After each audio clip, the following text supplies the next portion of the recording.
Bonjour, ici Sébastien du site chocokick.com. Donc je suis en présence de Christian Constant. Donc pour bien une interview pour le découvrir. Qui est Christian? Qu'est-ce qu'il fait? Son parcours? Donc bonjour Christian. Oui, bonjour. Alors évidemment, vu mon grand âge, à mon avis ce sera à peu près 10 épisodes, hein. Si on veut tout raconter.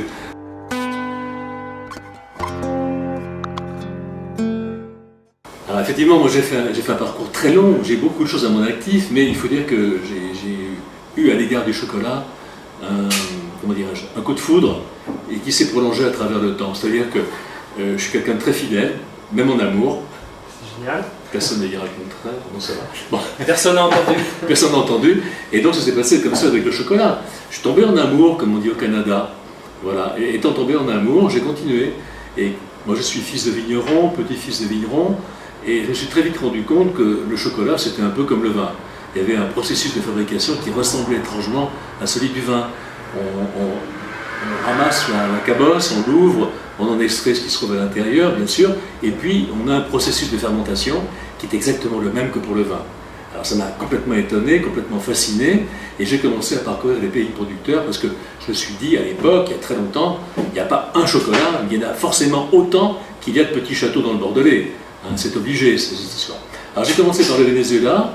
Après, je suis parti donc en Équateur, je suis revenu à Trinidad, à Tobago, à Granada. J'ai fait différents autres voyages, on va dire, mais dans l'autre sens, c'est-à-dire que je suis allé à Ceylan, où il y a une production qui est très intéressante, à Madagascar. Et donc ça m'a permis de reconnaître pas mal, en tout cas, de crus et de produits, tous différents les uns des autres, et de me conforter dans l'idée qu'il n'y avait pas un chocolat, mais qu'il y en avait vraiment beaucoup. Alors j'ai fait comme ça un petit peu le tour de la Terre. Au Vietnam, aujourd'hui, on a des plantations qui sont très intéressantes. C'est histoire de dire que la boucle va être bouclée à un moment quelconque. Il y a un pays que je ne connais pas au niveau de ces plantations, ce sont les Samoa. Je les connais que pour les équipes de rugby. Mais je me dis que l'année prochaine, il faut absolument que j'aille aux Samoa. J'attends qu'il y ait un match important pour associer les deux, hein, voilà. Les deux plaisirs en même temps. Exactement, voilà. Ce sera le ballon et la cabosse. Super. Et vous avez commencé à quel âge? J'ai pas commencé forcément très tôt là-dessus, hein, parce que en réalité j'ai une formation qui est celle d'un diplômé de l'école hôtelière de Paris, mais en section supérieure, c'est-à-dire que j'étais un gestionnaire. Et Gaston Lenôtre, un jour, m'a débauché, il m'a dit « Toi, je te veux, tu viens chez moi ». Bon, il procédait comme ça. Hein. Oui. Alors j'ai commencé avec lui, et c'est comme ça d'ailleurs j'ai l'idée dans le chocolat. Parce que à cette époque-là, j'avais 27-28 ans à peu près, okay. Et je mangeais du chocolat, mais je trouvais que c'était bon. Mais je n'avais pas cette vue que j'ai prise ensuite dans les années qui ont suivi, et cette notion également de la diversité.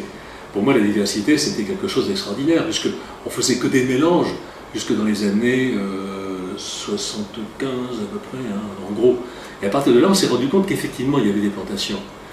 Et j'étais certainement un des premiers à le dire et à le proclamer, ce qui m'a valu d'ailleurs à l'époque de certains confrères qui déjà avaient une notoriété au-delà de la mienne, qui m'ont dit « Mais tu rigoles, le chocolat c'est comme le champagne, il faut assembler des parcelles, il faut assembler des régions pour faire un goût équilibré, c'est qu'on prend un peu de ceci à un endroit, un peu de cela à un autre, et qu'en faisant un mélange, on va obtenir un truc qui sera bon et qui sera le goût de la marque. » Alors le goût de la marque, c'était très longtemps la notion d'ailleurs des grandes maisons.